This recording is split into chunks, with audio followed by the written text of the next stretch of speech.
Welcome to bird media. నేను Vaishnavi. YCP అధినేత YS Jaganmohan రెడ్డికి ఏపీ ముఖ్యమంత్రి చంద్రబాబు నాయుడు ఒక ఘాటు సలహా ఇచ్చారు. ఈ సలహా పాటిస్తే జగన్ కాదు రాష్ట్రానికి కూడా మేలు జరుగుతుందని టీడీపీ నాయకులు నెటిజన్లు కూడా వ్యాఖ్యానిస్తున్నారు. అయితే తాజాగా చంద్రబాబు అనంతపురం జిల్లాలో పర్యటించారు. నీటి సంరక్షణకు సంబంధించి కొన్ని కీలక కార్యక్రమాల్లో కూడా పాల్గొన్నారు ఆయన. మరి దాని తర్వాత నిర్వహించిన సభలోనే అమరావతి రాజధాని అంశాన్ని ప్రధానంగా ప్రస్తావించారు చంద్రబాబు. అమరావతిని ఎవరూ మార్చలేరు, రాజధానికి తిరుగులేదు అని కూడా చంద్రబాబు స్పష్టం చేశారు. రాష్ట్ర ప్రజల ఆశలు, వేలాది మంది రైతుల త్యాగాలతో ఏర్పడిన రాజధాని ఎవరైనా ప్రశ్నించటం సరైంది కాదని అన్నారు. ఇదే సందర్భంలో జగన్పై తీవ్రంగా విమర్శలు గుప్పించారు. అమరావతి పేరుని కూడా పలకటానికి కూడా ఇష్టపడని వ్యక్తి అసలు ఎలా ప్రజల మనసులు గెలుస్తాడు? ఈయనకి బుర్రుందా అంటూ కూడా ప్రశ్నించారు. ఈయనకు అమరావతి అంటే ఇష్టం ఉండదు, కానీ అమరావతి అంటే దేవతల భూమి. ఒక్కసారి ఆ పేరు పలికినా చేసిన పాపాలు కొంతైనా పోతాయి జగన్ కంటూ వ్యాఖ్యానించారు. మరి ఈ మాటలకు సభలో హాజరైన ప్రజల నుంచి చప్పట్ల వర్షం కూడా కురిసింది. అంటే చూస్తున్నారు జగన్ పైన ఎంత నెగిటివిటీ ఉందో. మరి అంతటితో ఆగకుండా మరొకసారి జగన్ ఉద్దేశించి మాట్లాడారు. ఒకవేళ జగన్కి అమరావతి పేరు పలకటం ఇష్టం లేదు అనుకుందాం, గమ్మున ఇంట్లో నోరు మూసుకొని కూర్చోవాలి. అప్పుడు రాష్ట్రము ప్రశాంతంగా ఉంటుంది, రాజధాని ప్రశాంతంగా ఉంటుంది, ప్రజలు ప్రశాంతంగా, అంటే ముగ్గురు ప్రశాంతంగా ఉంటారు అంటూ సూటిగానే సలహా ఇచ్చారు చంద్రబాబు.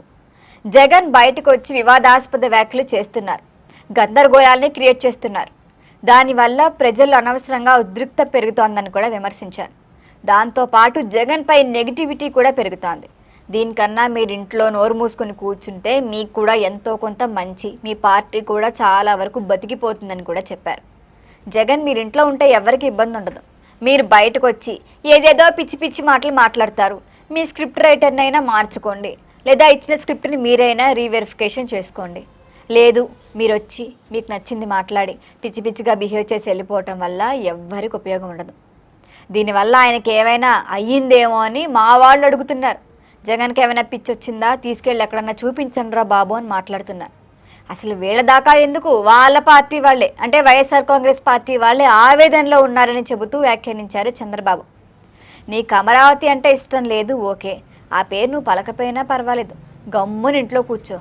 నీకు కావాల్సినవన్నీ ఇంటికి పంపించే బాధ్యత మా టీడీపీ వాళ్ళు చూసుకుంటారు, వాళ్ళే తీసుకుంటారు అంటూ కూడా ఎద్దేవా చేశారు. రాజధాని అంశాన్ని రాజకీయ జోక్గా మార్చే ప్రయత్నం జరుగుతోందని కూడా చంద్రబాబు ఆగ్రహం వ్యక్తం చేశారు. మరి దీని తర్వాత మీడియాతో మాట్లాడుతూ రైతుల త్యాగాలను కూడా గుర్తు చేసుకున్నారు చంద్రబాబు. వేలాది మంది రైతులు సొంతంగా వచ్చి వాళ్ళ భూములు ఇచ్చారు. వాళ్ళు ఏమైనా పిచ్చి వాళ్ళ భూములు ఇచ్చారా? రైతులకున్న జ్ఞానం ఒక రాజకీయ పార్టీని నడిపే జగన్కి ఉండదా అంటూ కూడా ప్రశ్నించారు. అమరావతికి దేశవ్యాప్తంగా మద్దతు లభిస్తోంది. మొత్తం అన్ని పార్టీలు కూడా, మాకు నెగిటివ్గా ఉండే పార్టీలు కూడా అమరావతిని మంచి పరిణామం అంటున్నారు. ఒక్క వైసీపీ నాయకులే రాజధాని అంశంపై విషం కక్కుతున్నారు. వీళ్ళ బుద్ధి ఏంటో తెలుస్తోందన్నారు. వాళ్ళు ఓకే చెప్పనంత మాత్రాన ఏమీ జరగదు, అమరావతి అభివృద్ధి ఖచ్చితంగా ఆగదు అంటూ కూడా ధీమా వ్యక్తం చేశారు. మొత్తంగా చూస్తే ఇప్పుడు అనంతపురం వేదికగా జరిగిన ఈ వ్యాఖ్యలు రాష్ట్ర రాజకీయాల్లో మరొకసారి వేడి పెంచాయి. అమరావతి అంశం మళ్లీ చర్చా కేంద్రంగా మారింది. జగన్ పై వ్యక్తిగత విమర్శలు చేయటమే కాదు, ఆయన రాజకీయ ధోరణిపై కూడా చంద్రబాబు ప్రశ్నలు లేవనెత్తడం గమనార్హం. మరికి ముందు ఈ వ్యాఖ్యలపై వైసీపీ నుంచి ఎలాంటి స్పందన వస్తుంది అన్నది మాత్రం ఆసక్తిగా మారింది. అమరావతి రాజధాని చుట్టూ తిరుగుతున్న ఈ రాజకీయ పోరు రాబోయే రోజుల్లో మరింత ఉత్కంఠ రేపే అవకాశం ఉంది. చూద్దాం జగన్ ఏమని కౌంటర్ అటాక్ చేస్తారో. మరి దీనిపైన మీ అభిప్రాయాన్ని కామెంట్ చేయండి. చూస్తూనే ఉండండి బర్డ్ మీడియా.